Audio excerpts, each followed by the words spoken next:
Sementara itu pemirsa, buah alpukat dan gula merah asal Kota Lubuk Linggau laris diburu pembeli sebagai buah tangan.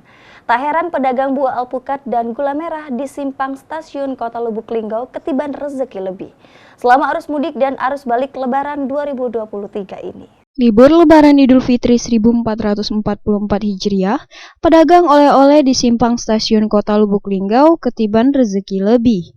Pasalnya, selama arus mudik dan arus balik, oleh-oleh khas Kota Silampari, yakni buah alpukat dan gula batok laris diburu sebagai buah tangan.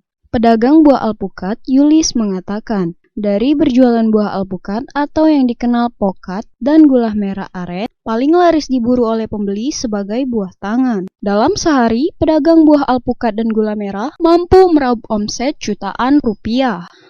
Di mana buah alpukat asal Kota Lubuk Linggau ini memiliki khas tersendiri, yakni daging tebal, panjang berwarna hijau mengkilap yang biasanya disebut dengan buah alpukat mentega, karena dagingnya berwarna kuning seperti mentega.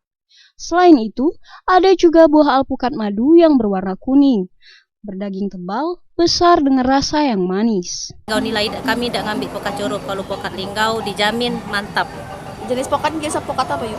Jenis pokat mentega madu. Kalau peningkatannya tuh alhamdulillah pokat penjualannya tuh pembelinya semakin itu, apalagi pokat masak kan 10% sampai 20% itu kan, pokoknya meningkat lah.